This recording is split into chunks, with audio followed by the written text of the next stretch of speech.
Hello and welcome to Lost in the Dark podcast. We are fucking back. And today, Jordan is back in the crypt. Hello. For the first time in a very long time. I don't even remember. I know you were on at least a couple times this year, I think. April 5th, 2019. Jesus Christ. 7 p.m. Oh my God. Was Same it room. really? Yeah. I'd believe that. I have no idea. Probably not true. But it could be. It could be. Absolutely. Super sleuths out there.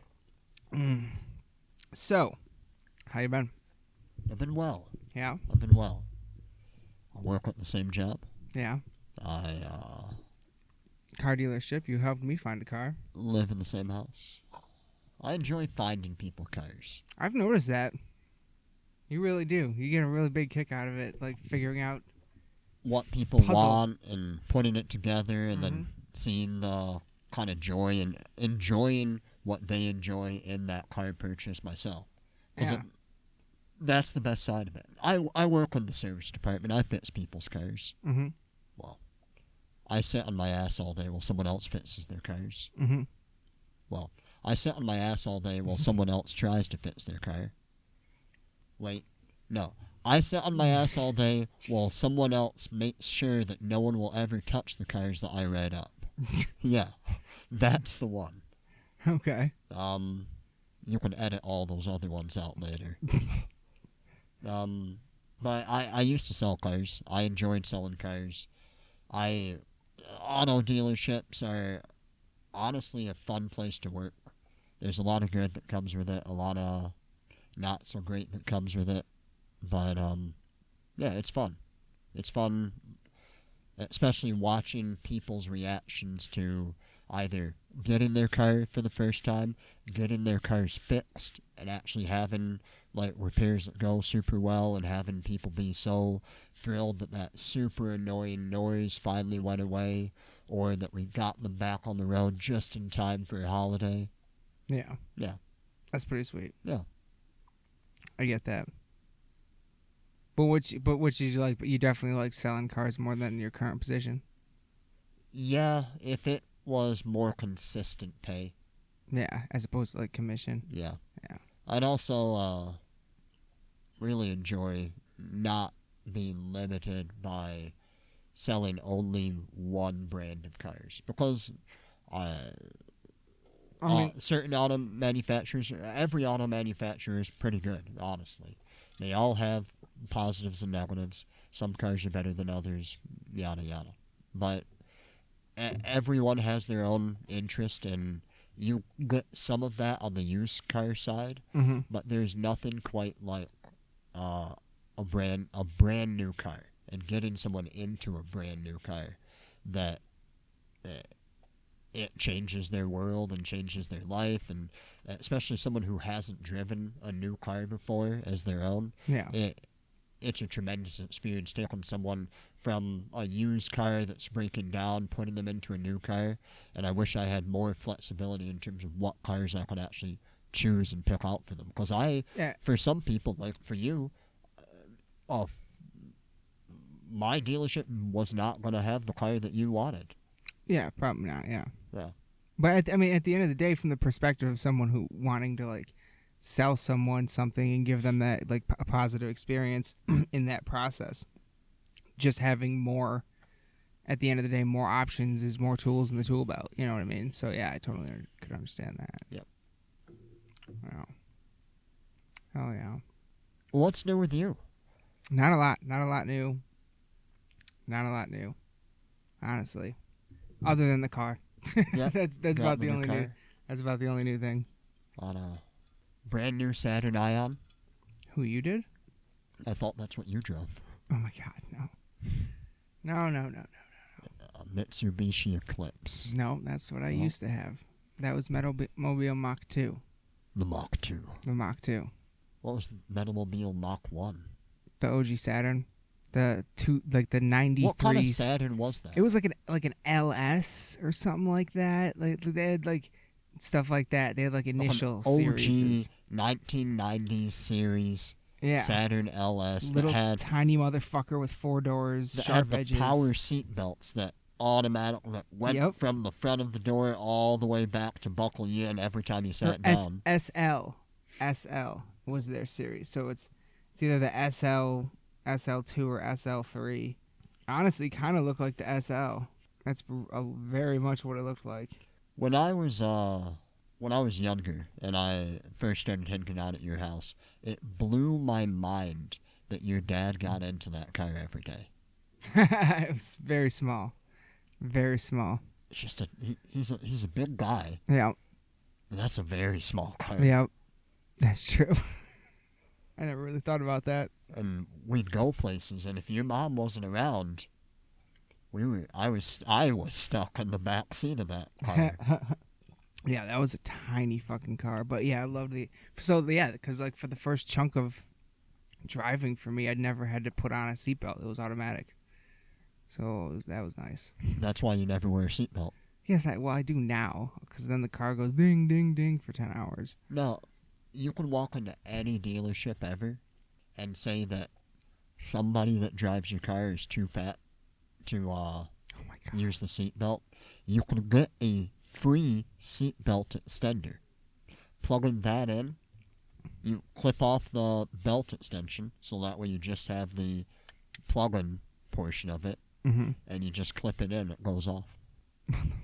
What? That's like common knowledge. I did not. That's not common knowledge. Yeah, I did not know most that. people do that. Most people do that? I'd say 99% of Americans all have that in their car. What? Yeah. I've never even heard of this. Yeah. Go into your Honda dealer, your local Honda dealer, and say, hey, my fiance's pretty big. Jesus Christ. So when she drives my I gotta car, level with you. yeah, It's a situation. They So have we need to an give it extender. to you by law. We need the extender. We need to extend the seatbelt. I might need Jesus two, Christ. honestly. I don't know if one's gonna do it, guys. Oh my God. That's crazy. I've never heard of that. So recently we Oh. had a woman with a brand new car come in. Her complaint was that every time she tried to put her seatbelt on, it would click out and then lock up. Okay. So that as it came back against her, she couldn't. Yeah, it's stuck. Yeah, it was stuck. So we found out what she was doing. She was a large woman who, in order to get the seatbelt up and over her lap, Mhm. had to pull it so far that it extended it all the way just to get it to Mhm. buckle Yeah, in. I was gonna say that sounds like what happens when you put it out of the way. She got a seatbelt extender. Well, there you go. It's a difficult conversation to have with somebody. To be like, well, it's not a warranty issue. There's nothing wrong with your car. You just need some... But it's a free thing? Yeah. Oh, then fuck it. Like, But how do you tell someone, yeah, you can't get on the roller coaster, you weigh too much. yeah, I mean, in terms of roller coasters, that's safety. Yeah. It's not a problem with your car. You're just using too much of the seatbelt. We got to give you a little extra. Yeah, you need more seatbelts. Need a little more seatbelt. It's all good. They didn't put that much in to begin with. It's all right. They put a lot in. Shh. That's what you say. Oh. Wow, that's crazy. I've never heard of that. I didn't know that was a thing. Oh yeah. Hell yeah. Well, shit. You talked to me the other day. You seem to be interested in boats. You've always been interested in boats. Love the idea of retiring to a boat. You want to live on a boat Yeah, and travel like permanently. distances. In a small boat Mm-hmm. doing the Great Loop. What's the Great Loop? For It's anyone the, who doesn't know. The waterways that connect the Great Lakes out to the ocean. Mm-hmm. So going through the Great Lakes around Michigan, down the Mississippi River into the Gulf. So wait, hold on. Slow down for a second. So let's say, I started over in Lake Erie. Yeah. Let's say I started over in Lake Erie, and then I wanted to go through the Great Lakes. So I start in Lake Erie, go to the next one, then go up Huron into Superior, down Michigan, right? Yeah. And then at the bottom of Lake Michigan, probably somewhere by Chicago. You jump into waterways that'll take you into the Mississippi. Okay. All right. Think, what is it? I don't know the name of the actual river down in there that makes the jump. To the Mississippi? Yeah, Okay. but yeah, it's all There is a connected. river there. And then there's rivers going in on from Canada's side back into Lake Superior and into the Great Lakes system. You have to go around Niagara Falls. You can't go down it. Well, yeah. Yeah, I But couldn't so figure yeah, that well one out. that'd be okay. So you go down the Mississippi, Mhm. then what? It takes you out into the Gulf. And then you're out on the ocean. Yep. And you have to go around the tip of Florida, back up the coast, all the way into like mid-northeastern Canada, and then you take waterways back into the Great Lakes. I think it dumps you out into Superior, but I could be mistaken. Really? Yeah. There's no waterways back to Lake Erie? Well, I'm sure that there's waterways back to Lake Erie, but then you're faced with how do you get around Niagara Falls? I'm sure there's a way. I don't What's the way? I don't know. Okay, so I'm pretty sure that it dumps you back out into Superior. I could be mistaken. It might pull you back into There's gotta be Erie. something that goes around Niagara Falls you could take. Yeah, Yeah. because Superior is connected to Huron, which is connected to. You can get to all of the lakes Yeah. by boat, but which way do you have to go, and what do you have to go around to get there? All moral of the story: there's hundreds of people that do this every year. Yeah. And there are some people that it's about a 10 to 12 month long trip in order to actually do the Great Loop. Mm-hmm. Part of it's weather dependent because you obviously can't be in Michigan during the winter, or in the Great Lakes during the winter successfully. So you plan on spending a lot of your southern voyage around the tip of Florida for the winter time. Okay, I see. I figured it out. And it's I'm a fucking idiot too. I meant Lake Ontario, Yeah. not Lake Erie. All right. So when you're coming back up the East Coast, there's you enter this one particular waterway that takes you straight up to Canada, and there are 3 stops. First stop, you can take a left. It goes straight to Lake Ontario.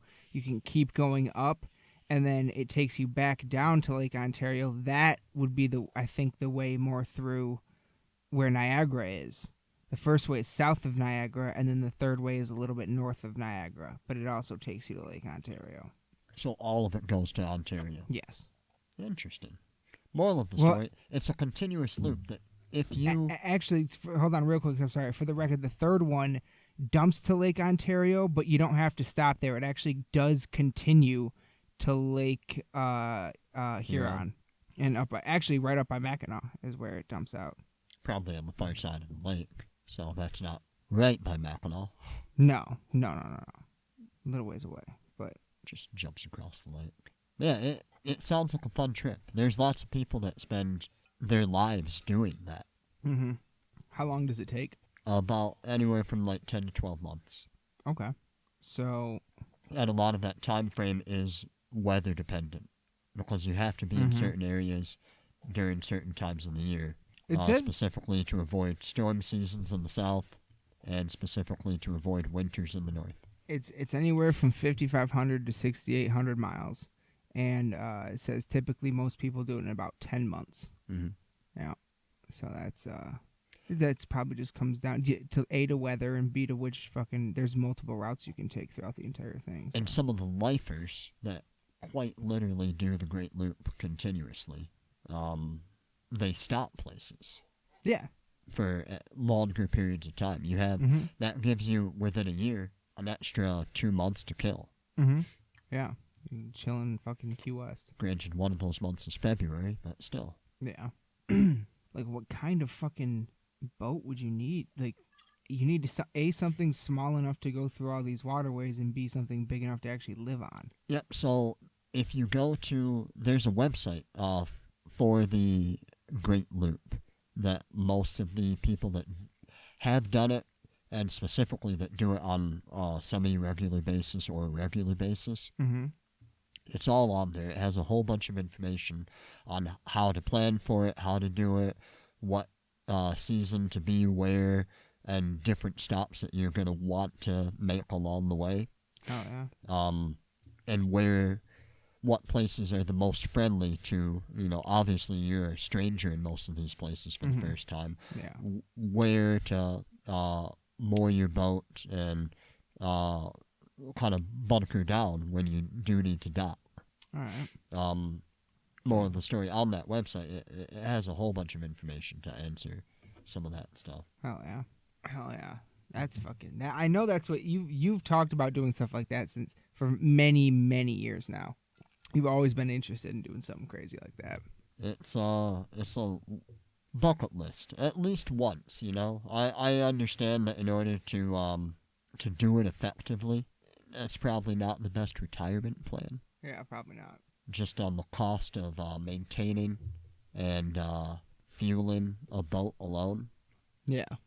But then, honestly, if you don't have a home or any insurance or any like homeowners insurance, and if you're gonna own the boat anyway, Yeah. well, fuck, why not? Yeah. This map right here, which is a picture of the actual Great Loop kind of circuit, I like it a lot because it actually plans out the trip for where you want to be throughout the times of the year, much like a clock. So it goes around where you're in Canada and Michigan in the summer, and essentially fall you want to spend going down from Chicago all the way down into the Gulf. Wintertime would be spent around the kind of elbow of Florida, where it connects into, Georgia? And up into like the Carolinas. Spring is spent along the northeastern coast, and then you're back into the Great Lakes waterway system for the summer, going through the channels that will bring you into Ontario. Yeah. That's definitely the way to do it for sure. I think the Great Loop website, because I've looked this up many times, and I can't remember it offhand right now. You have to have a boat that is a certain length, under a certain length and under a certain height. And it'll comprise of about 6,300 miles is what their website says, 145 lock systems. Damn. So like the Sioux locks that separate Lake Superior to Lake Huron. Lake Superior and Lake Huron are drastically different water levels. So rather than having quite literally a rapids in between the two, or a waterfall in between the two, a man-made construction, a lock system, is where you can raise and lower a boat within a lock, and raise and lower the water level for boats to be able to easily transport between one water system to the other. So you'd have to do that 145 times, probably going through the Mississippi, going through some of the water, especially in the north, probably going through some of those water systems. And it probably costs money, doesn't it? Oh yeah, I bet. It's basically a toll. I would love to do that on the Sioux locks. You can do that on tour boats. Go through the through the Sioux locks. Yeah, that's neat. Yeah, we saw that one of the last times we were up there. One of the tour boats that was in there just packed with people. That's neat. Yeah. Hell yeah, that's crazy. But yeah, basically think of it as a toll road. Yeah. Heavy ass toll road. But it's also over the 145 though. Jesus Christ. 145 locks of the Great Loop. That's like a little bit more than 10 a month. Jesus. It's like one every few days. Damn. Or at least, yeah, basically one every few days. Oh, here's a cool. That's kind of annoying. Map. The Great Lakes, or the Great Loop side trip map. So all of the waterways and side trips that are accessible by diverting off of the main course of the map. So you can go up different waterways. Check out some different shit. Yep, leaving from Illinois, going into Wisconsin and Minnesota, going, where does this go into? What, northern Louisiana? That almost goes into Oklahoma. This waterway goes through all of the, like, middle belt of Illinois, Indiana, Ohio. Who wants to go through water in Ohio? Good question. I mean, and nobody really wants to go. Well, besides the Great Lakes, nobody wants to go through any water in Michigan either. I like how one of the Great Lakes side trips alone is just going around Lake Superior.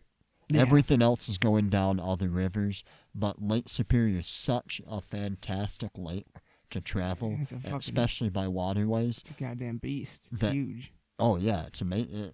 It's an inland sea. Yeah, like it's Um, fucking huge. It made it onto its own side trip of just, oh yeah, why not just go around that lake? Yeah, that is a journey in and of itself. Fuck like Michigan, fuck Huron, Ontario, Erie. They're all I mean, piddly. I mean, a lot on any Great Loop, you're going through most of those two anyway. Mm-hmm. So A short path would be you're actually spending the least amount of time in Lake Superior. So that is the side trip you should do. And into the Wisconsin Dells. I've been there. You don't like the Dells? No, I do not like the Dells. I'm not a big fan of Wisconsin in general. So you can buy a packet through this website to kind of help you on your way. It'll give you like a full map readout of like all the waterways and a whole bunch of information. Nice. Where at? What website? Greatloop.com. Look that up, people, if this interests you. That's easy enough to find. Hell yeah. The Great Loop, the ultimate adventure. That's awesome. I hope you get to do that one day. I really do. Because that's something you've really always wanted to do. It's something that hasn't wavered. You know what I mean? Like you when you found out about that, you're like, I want to do that. It's been, I want to do that ever since you found out. And that was years and years ago. The hardest part of that, I should have done that years ago when I had the flexibility in my life to find a way to make that happen. Yeah. Well. Now, can you imagine just, oh yeah, I'm going to be gone for a year. Can I still have my job? Oh, no, not. It's not like an emergency or anything. I really want to go on a boat. I mean, for a year. I mean, you know, if I could, if you could afford basically the capital for it, you know what I mean. If you had enough money saved to get a boat, get everything, and actually do it. If you had the money to do it, I'd say do it. Yeah, like the goal is to find a new career that you can work at from home on a computer. Because as long as you have internet access, which you can pay to have satellite, you can turn any cell phone into a hotspot nowadays. Yeah. You can get internet anywhere. If you can do your job online, you can live on the Great Loop. And I mean, at the end of the day, if you have, especially if you have the ability to be online, you record and upload everything to YouTube, and I would also highly recommend live streaming on Twitch. Reason for that is because I've seen people on fucking Twitch who are like streaming on Twitch as they like basically just hitchhike through the entire country, and like the more followers they get, the more people are like, hey, I'm on your route, come stay at my place for the night if you need a place and stuff like that. And like tons of people are following him, sending them shit. He's getting sponsors. They're sending him shit. Fucking, you do something like this and you have internet along the way, that's how you fucking do it nowadays. Like, that is a good way to fucking do it, for sure. That'd be awesome. Because that essentially, it makes it so you can bring people on the journey with you. That would be a nice challenge, to develop the capital, to be able to do it once. And then set up the challenge to see, okay, I know I can do this one time. How long can I continue to do it? How long, with everything set up for me, can I keep just doing the Great Loop? It's a year-long journey. Mm-hmm. You want to try to like do it once and then immediately start going again? Never stop. Never stop doing it. Just do it forever. If you can find a way to do it, and if I could find a way to continually travel the Great Loop until I died, spend every summer up here in Michigan with an extra like couple months to be able to stop and visit my family over the best months in Michigan over the summer, and then for the winter never be in Michigan. Yeah, be literally in the Florida Keys. Yeah. In tropical weather every year. Mm-hmm. If I could find a way to do that permanently for the rest of my... die on that boat, I would. Yeah. Hey, that's a dream. Chase it. Go for it. Why not?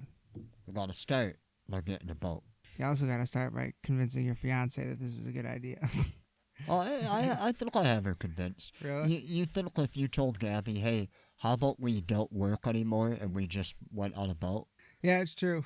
Like if she did, especially if she didn't have to work and could just upload videos and shit. Look, outside of the fact that she can't swim and she has like a major phobia of deep water, Jesus Christ. It would be perfect. I mean, she's fine on like bigger boats. That's why for a honeymoon we're going on a cruise. We also have a balcony, which I feel like a drink package, a boat, open ocean for 4 days. Bad idea. An open balcony, and a fiance, well, a wife at that point, who is deathly afraid of open water.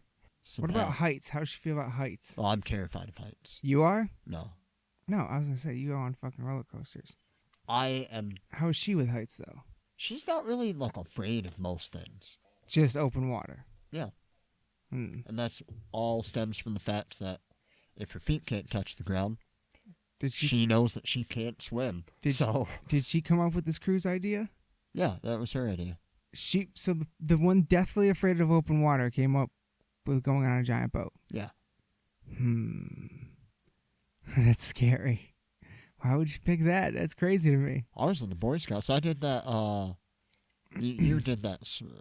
The swimming badges where you had to become essentially lifeguard certified, be able to tread water for so long. Yeah. Yeah. Yeah. Yeah. I could have treaded water for. I could tread water for a while. Yeah. Yeah, we've all learned how to do that. When you get tired, you just float.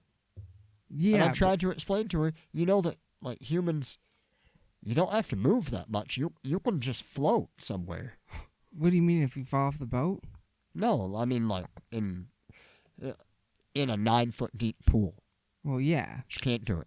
She can't go in water where her feet can't touch the ground? Nope. So she's not going to go, like, snorkeling or scuba diving or anything on this? Well, that's going to be interesting. No, I don't think so. Are you? No, I don't like getting wet. We're a perfect couple. I hate getting in the water. Hey, yeah. If you both hate it, there you go. Why not? I don't mind. I know how to swim. I'm a great swimmer. I just have no interest in scuba diving, swimming, snorkeling, surfing, any, like, water sports outside of, like, sitting on a boat. What about fishing? Oh, I love fishing. Yeah. I want to go fishing. Yeah. I want to get really... So, I used to fish a lot when I was younger. Yeah. And I realized lately, because I've been searching for, like, a hobby, something to... Because lately we're hitting this point in our life where, or at least for me in my life, where I work, and I work all the time. Mm-hmm. And then when I don't work, I sit. Yeah. And I have, we all grew up on video games and other things and TV, but, I don't have a car to work on. I don't have anything to actually do on a regular basis to occupy my time. Mm-hmm. No hobbies. Yeah. No real hobbies. Yeah. And I thought to myself, and I knew it was me talking because I recognized my voice. Mm-hmm. Self, you used to love fishing. Mm-hmm. Why not go fishing again? And I have no poles, and I'm trying to get into it. I think, who knows? Am I going to hate it now that I'm too tired to, like, stand up for more than 5 minutes outside of work? Or am I going to absolutely love it because I can sit down the whole fucking time? Or is it going to energize you to be out there in some form or another? You know what I mean? Yeah. Yeah. Find some passion in it. Yeah, absolutely. Yeah. So I really want to get into that. I've been doing some digging, just kind of figuring out, like, what do I... So as an adult who wants to try to actually, like, start fishing as a side hobby, what do I need to do? What do I need to purchase at this point in my life? Because I probably could find, like, the poles that I used to use as a kid, but God, like, 25-year-old poles. Yeah, get yourself something. You got the money. Go for it. I mean, and what you can get enough to go out and fish at most places for like $30. If you buy something super like dirt cheap stuff, you can buy enough, like a rod and reel combination, some tackle and bait, and just go out and go catch a fish right there. Absolutely. And that's kind of what I like about it. It's a hobby that doesn't require much investment. You can do it to any level that you want to. And if you... Well, I mean, at the end of the day, it was a fucking... It's a basic human function, essentially. Angling. Yeah, like, to catch food in the water is, you know what I mean? Like, if you, considering evolution, fucking, came from the water. So, that's, literally as old as time for humans, even in our earliest evolutionary states. And now there's even you've seen it's old now, but there's fucking pictures of an orangutan using, or I can't remember if it's an orangutan or a chimp, using a spear to catch fish in the wild on its own. So they're basically in the Stone Age, evolved it to that point. Like they're using tools to catch food and stuff like that. You know what I mean? So what's next? I don't know. We'll see. Should I invite? Interesting. Should I invite one out to go fishing with me? Yay. Well, I don't know about that. No, you're good. I'm just gonna move this so we stop hearing that shit. You can keep talking though. So what I've learned, and I'm sure most people out there who know a little bit more about fishing probably already know, but there's a whole bunch of different types of reels, and like the ones that we all used when we were kids, that have like the little push button on the back of it, and it's like this enclosed chamber for all the line, where all that you have to do is... I had a DuckTales one. Push the button, pull it back, whip it out, let go of the button, and it just shoots out. I caught some fish with that bitch too. Like legit. You can. Right now, you can still buy really high quality ones that can handle... That are like that? Yeah. Oh, yeah. Those are not just kid lines, but those That's are... what I always associated them with, just because that's what I had. Novice fisher lines. They're never going to hold heavy... they're never going to hold heavy pound line on the rod, on a reel of that type. But you can still get it within reason and be able to catch decent sized fish if you just like lake fishing. So what you're saying is you can't get like line in there that'll hold heavier fish? Yeah, you're never going to catch like a sturgeon. Okay, so that's what I was going to say. Is all you got to do is figure out what the heaviest fish ever caught in Michigan was and base it off that. No. Why? You buy some, you get a fishing rod that's equipped to catch the fish that you're looking to catch. Yeah. Not off the heaviest fish, because you don't want an unwieldy rod and line. If you end up... No. I'm just saying, like, it's if the rod only has the ability to hold this line, like, ever, like, if this is its top ability and that ability can't catch every fish in Michigan, then why go for that one? The most common rod, the spinners, that have the open reel, where you can see the line, you can see that little metal bar spinning around as you reel it back in. That, like, the beginning rods and most of those rods are generally equipped roughly to hold about the same weight of line as like a more advanced version of the one with a button, spin cast reel. You can buy heavier ones and buy ones that are equipped to hold heavier line and deal with a heavier load on it.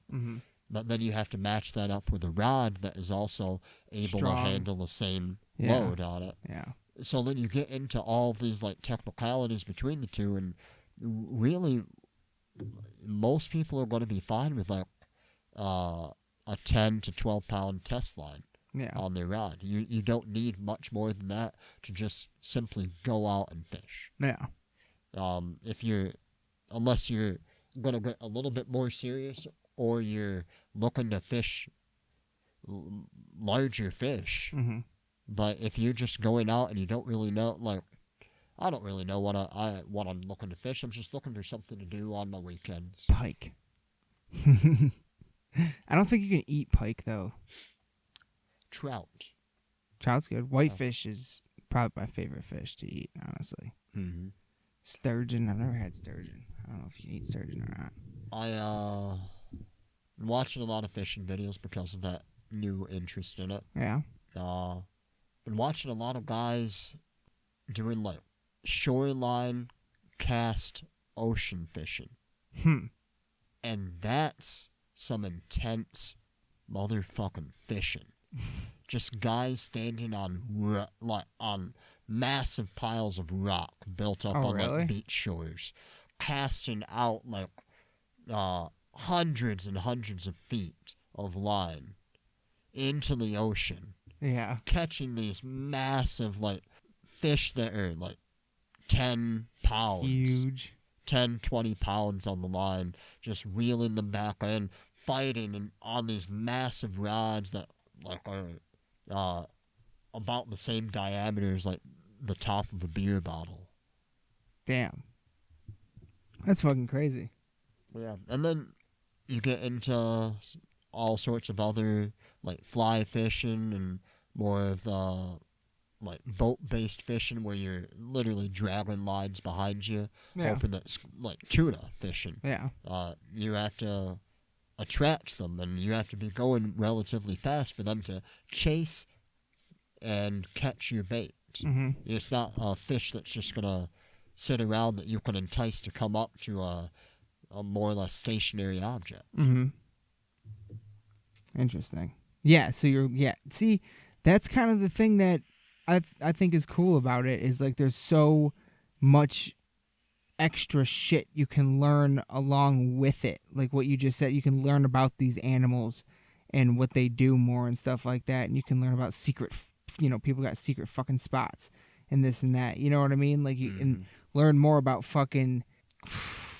It'll inevitably, if you get farther into it, you'll get to a point where you'll be like, this spot used to be awesome, but then fucking it dried up because of Nestle, or fucking pollution took it, you know what I mean, or this or that, you know what I'm saying? Like, you learn about that kind of shit. Like, did you know that within the past 10 years, like in Scotland, where you just came back from, Loch Ness? Yeah, the fish population's decreased by like 40%. Really? Yeah. It's like something woke up and just started devouring them. Well, according to... See, here's the thing, is when I went there, damn it, I was trying to find it because I wanted to show you this picture of... I was in Florida once fishing in the ocean, and I caught a fucking, 5-foot barracuda. But, I went to... When I was at Loch Ness, I went to this museum that was all about it. It was literally a museum dedicated to the story of the monster, basically. And basically, the earliest known reports of it are currently believed to have been a large sturgeon. That's basically what was being described.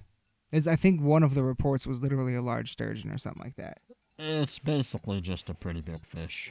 And then, it evolved over time. The story evolved over time from there. Now, another thing, though, is there was just a really, one of the first times ever, maybe the first time, a really comprehensive DNA test study done on Loch Ness. And the results are supposed to have been out by now. And they haven't been, the results of the test have not been released yet. But they were supposed to have been out it's like a couple months ago or something, but they got delayed because the DNA testing was taking longer than anticipated or some shit. But fuck, I wonder. I tried to look this up last night, and I didn't find anything new. But yeah, anyone can look this up. It's like Loch Ness Monsters DNA study. And they interviewed the guy that's doing it, and it said it made a surprising find, but he didn't say what it was yet. Not confirmed. Yeah.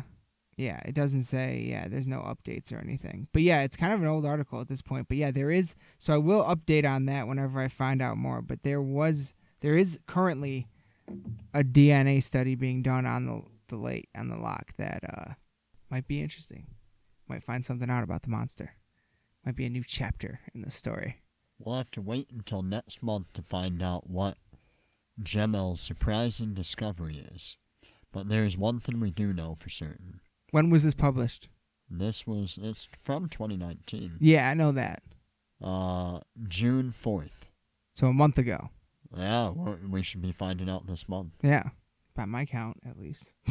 So the three main hypotheses on what the monster is, they've tested all three of them. And they can say two probably aren't right, and one of them might be. And that might be the surprising answer. That's pretty cool. I mean, when I went there, they literally showed every single picture I ever thought was like an authentic picture of the monster and debunked it. So really kind of disenchanted, made me a little disenchanted a little bit. But at the same time, it's at the end of the day, you know, even if it's not real, I still love the story and I love the mystery of it all. Like, I think it's absolutely fascinating that it's 2019 and we can still sit here and talk about the possibility of monsters being real. Like, that's awesome to me. That's fucking awesome. And that people are into it enough to do DNA tests of the lake and shit like that. They found DNA similar to that of a brachiosaurus. A brachiosaurus? Yeah, it's one of the species of long-necked dinosaurs. No, they didn't. That is not something that they found. Is it really? That's what I'm reading right here. You're fucking lying. You're a liar. I'm reading about smoked sturgeon. Jesus Christ. It sounds fantastic. Jesus Christ. I'm just saying, like, we could be making dinner right now on something that we caught. Yeah. See, that does sound fun. I do want to do that. And if the Loch Ness Monster was just, like, a monster sturgeon, like a 12-foot long fucking bastard fish, every fisherman out there was just like, oh, fuck. There's a monster. There's a monster. Yeah, basically. Fucked with their boats and shit. You don't understand. There's a monster out there. Yeah. I can't do it, Captain. I just can't do it. Yeah, apparently one of the guys that went out looking for it, like, threw his assistant in the water as bait. What? Yeah. He used his assistant as bait and pulled him up at the last minute. Like in 2019? No. This was like in the forever ago, like 1700, something like that, 1600, something like that. I don't see anything. We really need to put something down there that maybe catch its attention. Hey, you're right.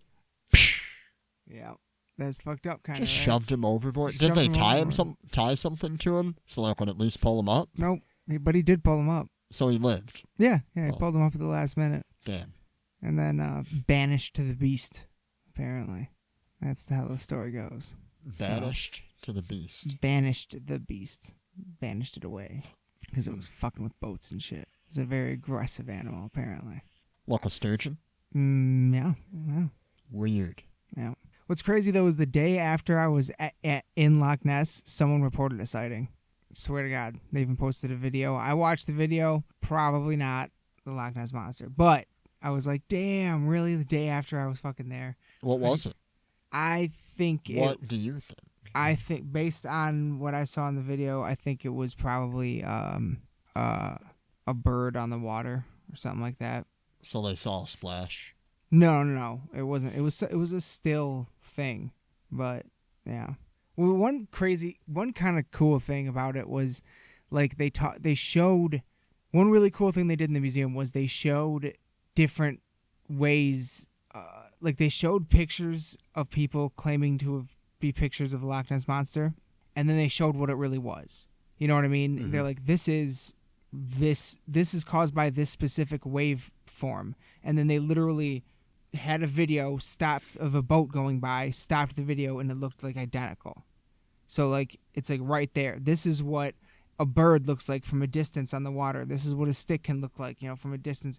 Show you the picture where people think it's the Loch Ness Monster, and another picture where it looks the exact same, but they showed you what it actually was. You know what I mean? Mm-hmm. So that was a really cool thing they did, and I thought it was neat because when we were driving by the loch and saw boats going by, I could literally see that wave formation. I'm like, I'm literally looking at what people have been misidentifying as the Loch Ness Monster for years and years and years, and I thought that was kind of cool. It's like you're right there, you're seeing it. Like, that's it. I thought that was, I don't know. I just thought that was cool. I got a kick out of it. Even if I'm not going to see it, I'm going to see what people often think is it. Okay, but so this is a Holy shit. picture of a rare albino overgrown sturgeon.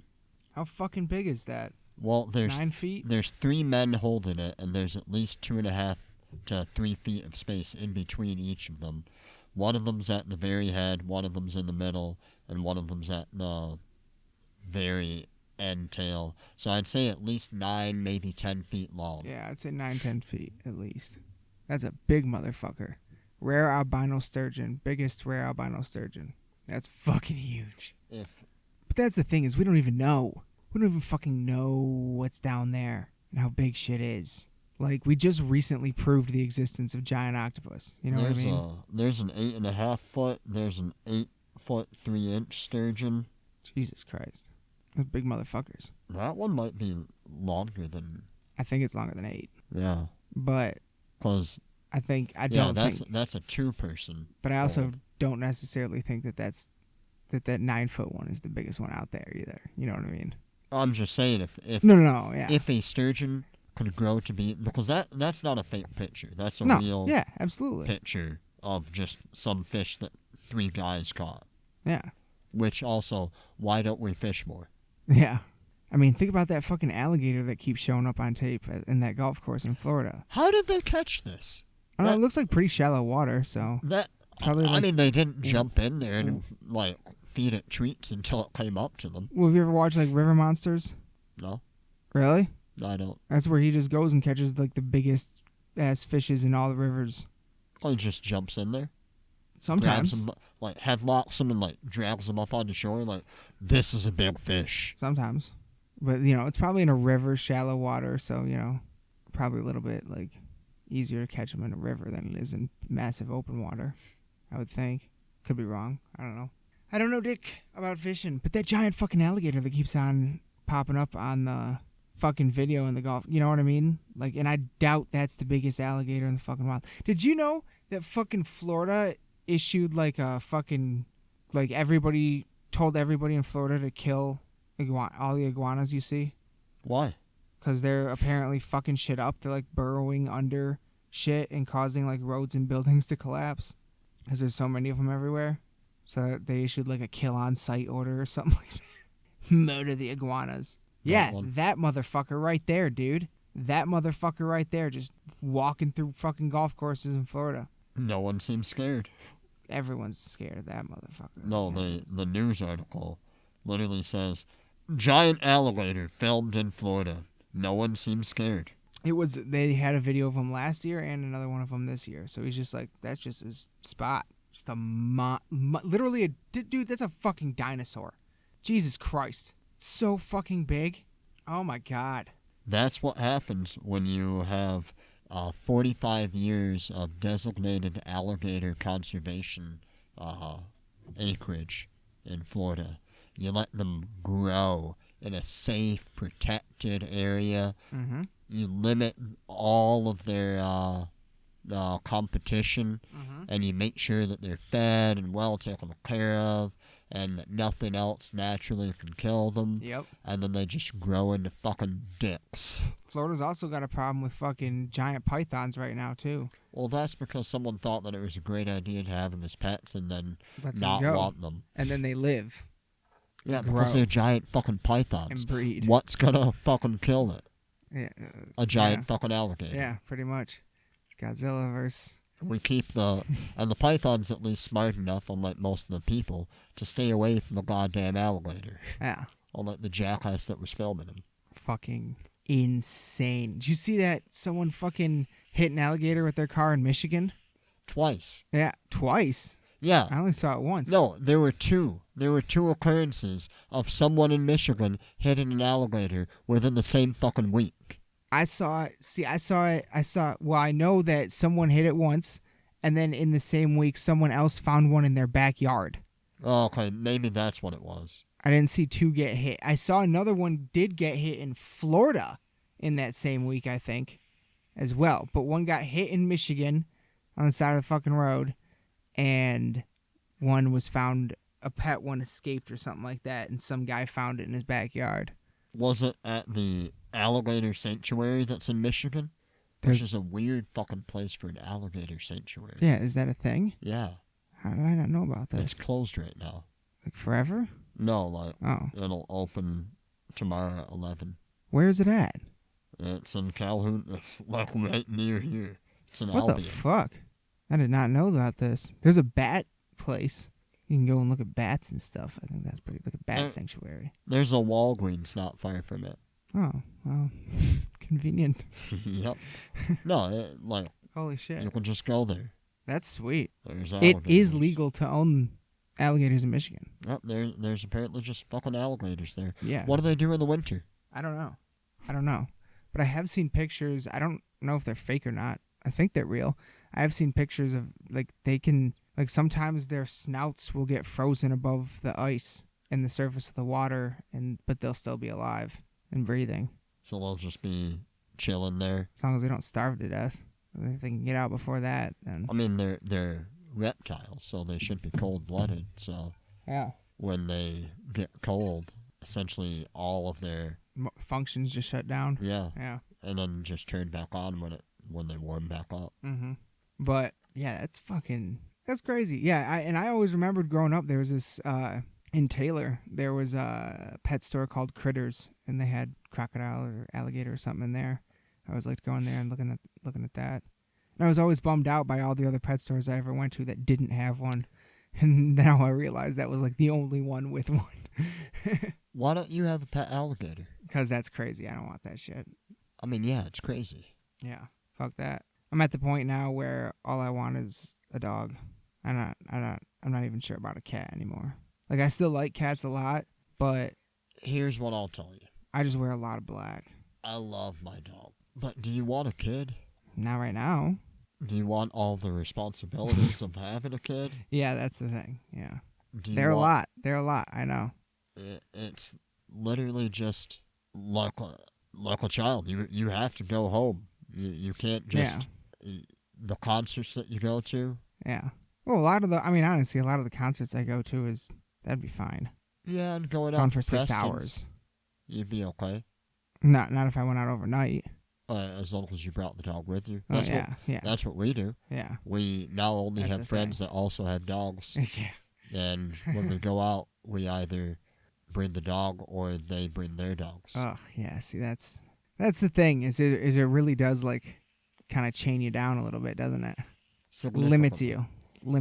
Where you can live. Yeah. What you can do. Yeah. If you want to go away for a while and not have to also bring your dog with you. Yeah, you have to worry about it. You have to plan that out. Yeah. It's not just like a cat. Like, if we went away for like a weekend, a cat would be fine with some extra food. Yeah. And a lot of water, and one person to just stop by and be like, "Oh, hey, no, you still have food. No, you're still alive." Okay. Bye.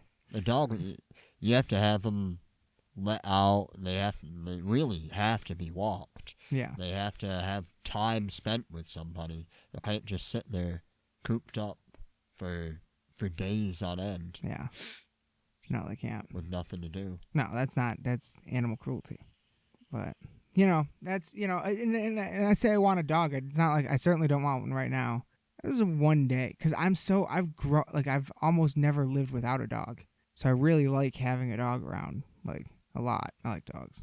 And cats. I like all animals, honestly. If we didn't have a dog, we would probably still live in an apartment rather than have purchased a house. Yeah. Or we would have purchased a condo rather than a house. Yeah. Because with a dog, you need a yard. Mm-hmm. You need an easy place to let them out and let them be dogs. Absolutely. Or else that time that they need to go out and do anything outside, which is for Henry, it's in and out like once an hour while we're home. Yeah. All that time in a place that you don't have a fenced-in yard. Yeah, you got to go out with it. Or have a chain or rope set up to have them tied in, or have an electric fence. Yeah. But then you're still looking at owning a home for that. An apartment you can get away with if you have like a ground floor apartment with a patio like we used to have. Mm-hmm. You can get out with, we had a hook and chain or lead that we could get him onto and just let him out. Mm-hmm. And he'd be fine because we had like our own little yard there. Mm-hmm. But even that's kind of sketchy. Yeah. You have people walking by, you're right by the road. If anything, yeah. You still kind of want to be outside with them.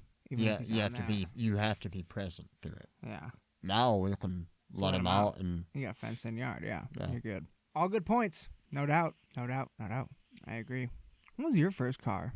1998 Ford Escort, gray. Oh yeah. Magnetic metallic. My God. It was a 4-door sedan. Mm-hmm. Had a 10-disc CD changer in the trunk. I remember so many times pulling over the side of the road, changing out CDs. That was so fucking awesome. Oh my God. Which you would think, I got 10 CDs in there, why would I need to change them? Oh, still needed to on a very regular basis. I mean, you should be able to plan out 10 CDs. No. We were going through shit like water back then. That was so awesome. Then I had the HHR. Would you say, so that was your second car? Mm-hmm. Would you say that was your worst ever car? Least favorite, yeah. My second was I don't even know what year, Ford Windstar minivan. That was a 2000 Windstar. And I don't even know what color that was either. It was like a greenish light gray. It was Baltic Sea. Baltic, okay. And here's the thing about it, though. It was a fucking Frankenstein car because it had been in a complete and total wreck and was rebuilt. So, but they rebuilt some of it with fucked up parts because in the center console, it had buttons that said CD forward, backwards, CD1, CD2, but there was no CD player. Just a tape deck. You remember how your parents used to let me drive that car all the time? Yeah. I loved that van. I fucking hated that thing. Oh. And the fucking heat was broken, and I had to drive it in the winter, and I had all the seats taken out because it made it sound a little bit better. I drove it when it was still okay. Oh, it was a fucking... I drove that thing hard. I squealed around like every corner just to try to kill it. I was like, this thing is... I had a van. Oof. Yeah, what was your next one after the HHR? Concurrently with the HHR. The HHR was a nightmare. Concurrently, because the HHR was so bad, I had to buy another car while I still owned it. Yeah. It had the biggest blind spots ever. It had absolutely no torque. An 03 or an 05. It's an even year, or an odd year. Ford Econoline. Oh, yeah, Econoline. An E150. Oh, that thing was awesome. Your van was sick. We put a full-on couch in that thing. Yeah, we pulled out all the seats and put a futon in sideways. Yeah, it was fucking amazing. That was a real car. I missed that van. That was a great fucking van. I never understood why you got rid of that one. It needed a whole bunch of shit. Oh, that's right. I remember now. Yeah, that was a great fucking van. White. Big ass white fucking van. I would still drive a van if they made like a decent one. Yeah. But no one makes a decent van anymore. Yeah. Not like that. No, nothing like that. Not you know that you can get them retrofitted to be 4x4? Really? Oh, yeah. That'd be sweet. You can retrofit anything with a front rear differential and a transfer case. It's easier when you already have a drive axle going back to the rear tires on like a rear wheel drive vehicle already. Yeah. So it's easier to do it on rear wheel drive vehicles? Well, you have power coming from the engine already moving back to the rear wheels. Okay. So you just need to put a transfer case in there and power the front. Fair enough. Versus something that's already set up to only power the front wheels. Yeah, fair enough. Yeah, that van was... You know, the fucking Saturn SL I had, to this day, it was between that and Preston's 93 Firebird. 2 best cars to hotbox ever. They were like airtight. It was fucking crazy. And honestly, ever since, pretty much all my car, like the first car I wanted, when I finally could afford to get my own car, and it was after the Windstar died. I went to get a 93 Firebird, but it would have jacked up my insurance too much. So I found something that was virtually almost the exact same thing, which ended up being the 2003 Mitsubishi Eclipse. But ultimately, that's what I was looking for, is that fucking small hatchback style with the open back for the subs, for the music, and something, just small and tight and fucking nimble. You know what I mean? And that's ultimately like, it's always just kind of like, because that fucking Firebird was probably, at this point, probably my first or second favorite car that I've ever driven, probably. Was the Eclipse?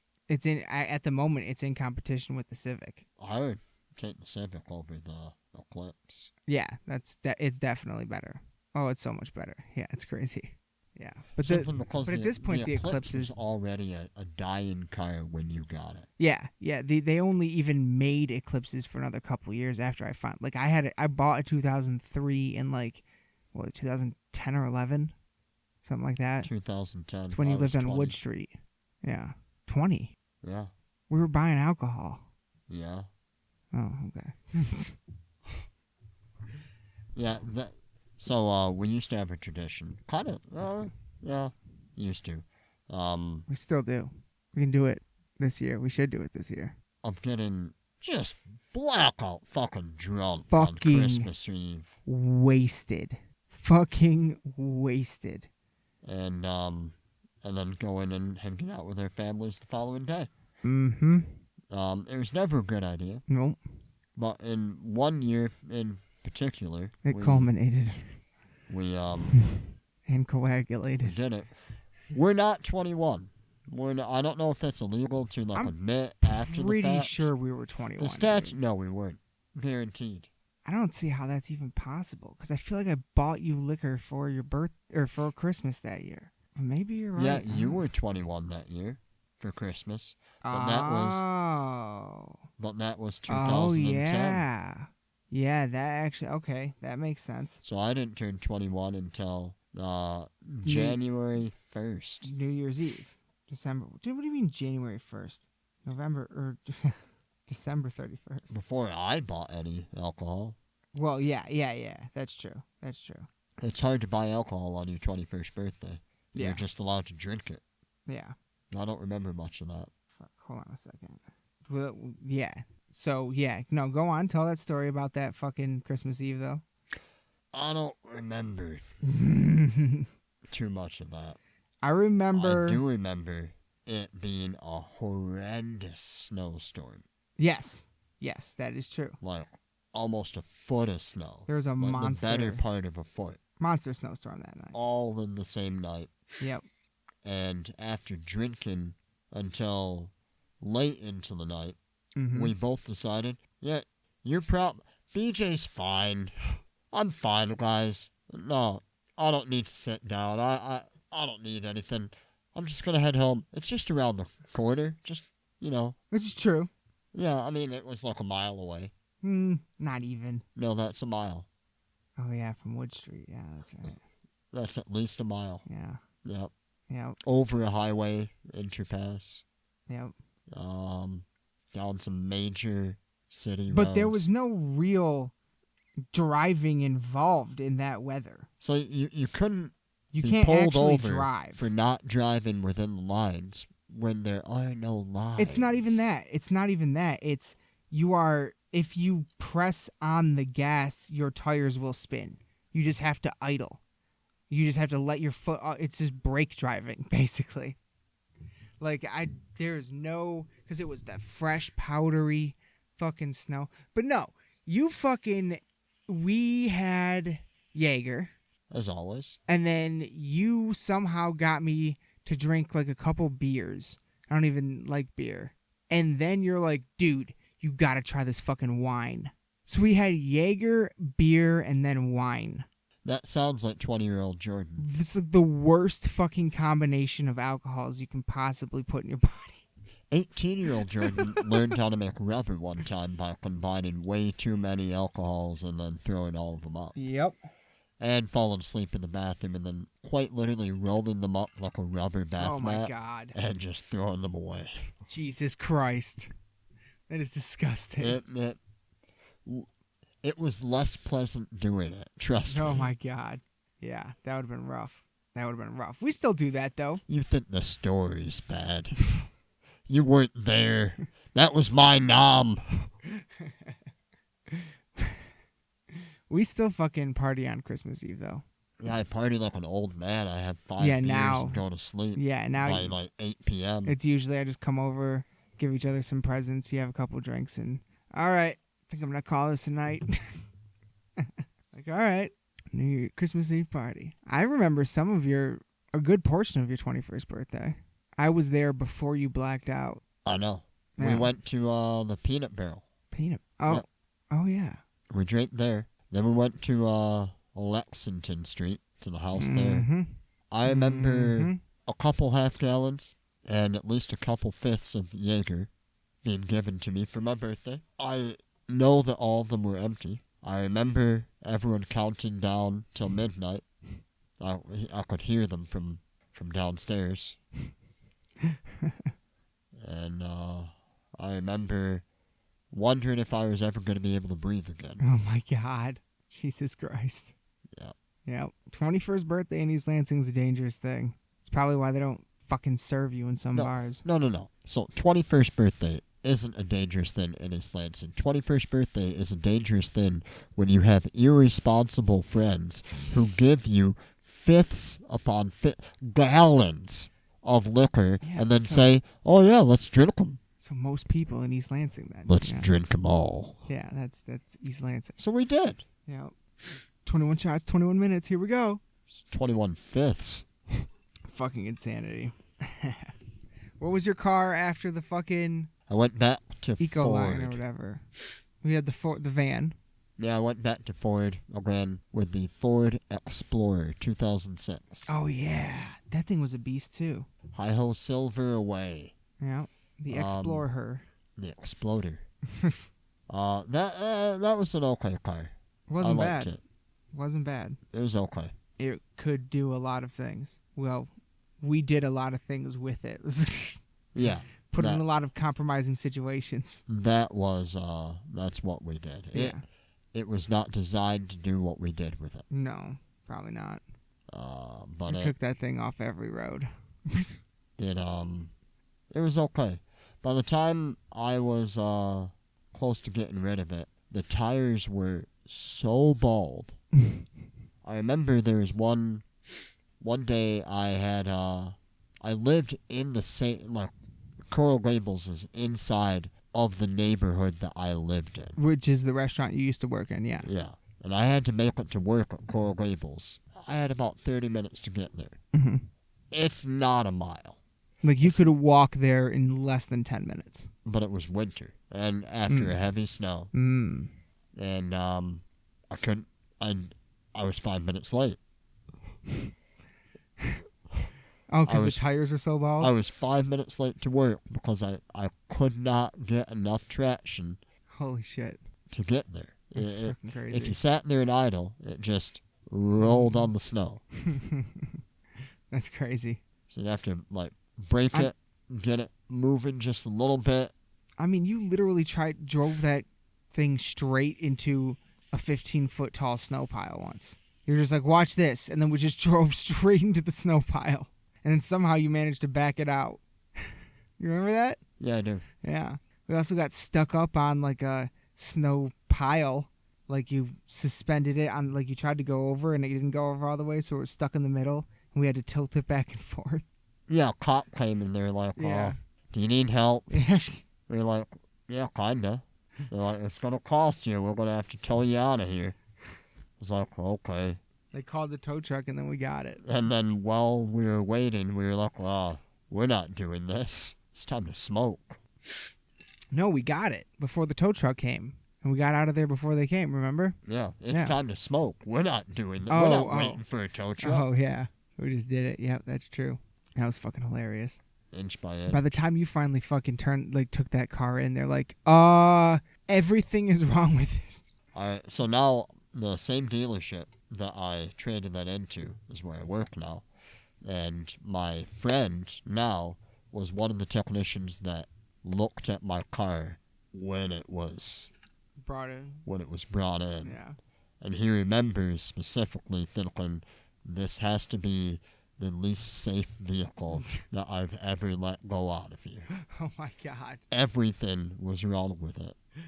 I drove it for 2 more years with no heat inside of it. Jesus Christ.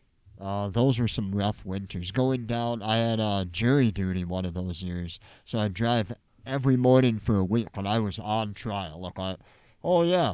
Jury duty, you just call in, you know, they tell you your thing, you go sit there, it's an inconvenience until you actually put on fucking trial. Right. Then you have a literal full-time job that you're paid less than minimum wage for. Yeah. So I had a job on jury, and I had to go down there every morning. It was like a 30-minute drive, 15 minutes trying to find parking, and then a 10-minute walk into the building. In the middle of fucking winter, in like February winter, like frigid Michigan cold, -degree temperatures, and I would always show up there and everyone was like, oh God, what's wrong with him? Oh my God. So I was just warming up here because I just look like fucking haggard and beat down by how cold I fucking was. Spraying my windshield off and wiping the frost off from inside. Oh my God. Scraping it off as I'm driving. Yep. Never got pulled over during that time because any cop that saw me was just like, that poor soul. Yeah. Yeah. Fucking A. Fucking nightmare winters, man. I'm so happy it's summer right now. Jesus Christ. Not for long. Yeah. It's ever fleeting. Summer is ever fleeting. We are past the summer solstice. Yes, we have passed it officially. Days are getting shorter. Soon, yeah. Nights are getting longer. No, what do you mean soon? Well, I mean, you know, it's at the moment it still stays light pretty fucking late. I know it's not as long as the longest day was, but yep. Days are getting shorter. Yes, they are getting shorter. Yeah, days are getting shorter. But that doesn't mean it's getting colder yet. Nights are getting... Oh, no. It takes a while. Nights are getting longer. I'm good. I'm good with that. As long as it stays warm. You don't work till 8 p.m. at night. I do sometimes. I love this time of year. I get out of work at 8 and it's still light out. Yeah, I love that. Yeah. It's fucking awesome. I go in and it's light. As opposed to going in and leaving both in darkness. Yeah. During the winter on those long days. Yeah. You literally only see like a couple hours of sunlight. Yeah. You're actually outside shoveling cars off in the snow. Yeah. It's only out for, from what? Probably like 8, 9, 10 a.m. to like the earliest it sets usually is right around 4. That's when it starts, which is pretty fucking dark. Crazy when you think about it. Well, you were just in Scotland, yeah, where super the sun far never north, sets. Where over the Didn't summer, set. because you were there pretty close to the solstice. Fairly, yeah. Yeah. Where they don't see true night. No. For the entire summer, from like May 31st until like August. They have the sun is set, but it's like that moment after the sun is set where there's still light in the sky. Mm-hmm. And the entire night long, which is just a few hours, you're sitting there like, well, no, it's like, yeah, the sun's not out, but it's still light. Yeah. There's enough light in the sky to make it so where you can't see any like constellations. Can't really see any stars. So you know that their winters are the flip side of that. Where it stays dark all day? It stays dark basically all day. Damn, it's fucking trippy. And then the sun comes out for practically what you're looking at for, like, how long it was quote-unquote night. Yeah. That's what you get for sun. Just this little glimmer of hope that you're not going to die in total darkness, and then it just disappears. Yeah. And immediately goes straight to pitch black. Pitch fucking black for hours. That's why they drink all the time. I didn't get that impression, honestly. You weren't there in the winter. Well, yeah, that's true. It was kind of hard to get drunk, honestly. It was kind of crazy. Hard to get drunk in Scotland. Well, I don't know if anybody out there would agree with just my experience. I noticed there were pretty light pours, if you know what I mean. And it was very expensive. Daylight lasts from 7 a.m. to 6 p.m. from in the beginning and end of winter. The shortest day of the year, on December 21st, it'll rise at 8:45 and sets at 3:30. So you get 6.5 approximately hours of actual daylight. Okay. Yeah. That's a lot at all. And almost 18 hours of night. That's fucking crazy. Yeah. It never gets that crazy here. Wow. Yeah, that is fucking wild to me. It's fucking wild to me. My sister, who was in Germany, apparently yesterday she visited a concentration camp. That's pretty fucking crazy. Does she like it there? Oh my God, no. She said yesterday was a sad day. I'm actually pretty excited. I'm going to have her on here whenever she gets back. I want to hear all about her trip, because Germany is one place I am going to visit one day no matter what, because of Aachen. Where'd she go? Huh? Which camp? Oh, I'm not sure. I do not know. Yeah, I don't even know where in Germany she is. I know she flew into Berlin, so she spent a little bit of time in Berlin, and then I know she left Berlin to be with one host family, and then tomorrow she changes to the next host family and goes somewhere else. Is that where she stole the child from? That wasn't Grace. Oh no, that was Katie. Katie's stealing children. Just got back 2 or 3 days ago from Senegal. Yeah, where she stole the child. She did not steal any children. I don't know, kidnapped. I don't know what Oh you my want to God. call it. When you Hopefully, pick up a child that's not yours and walk off with it. Hopefully she'll be Jesus Christ. Hopefully she'll be back. Hopefully she'll come up here soon to talk about that trip too, because I'm excited. I think she was building schools again. Pretty fucking badass. Like by hand? Yeah. Or like commissioning them? No. Like they go, she's done it before in a different country over there. I can't remember which one, but yeah, they go over there and they fucking build schools for people. She fucking loved it last time she went. It's probably not in Senegal. This time it was. Last time it wasn't. She didn't get a child last time. She didn't get a child this time. Jesus Christ. That's probably why it was a better time. So they're a lot like dogs. Oh my God. You have to watch them. Children? Yeah, all the time. Mm-hmm. God, I hate being a parent. I'm not even a parent yet, and I already hate it. Oh my God. That's funny. You love your dog. He's a good dog. He is a good dog. Yeah, but my son's a bastard. You don't have a son. Well, if I did, he'd probably be a bastard. I'm not married. At this point, probably. Well, yeah, if you had a son right now, yeah. Yeah. Yeah, that's true. By definition, at least, yeah. You bastard. Time's up. Time to roll. I probably should. Time to roll. Fair enough. Well, this was a good one.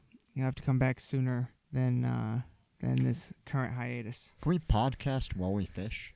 Fuck yeah.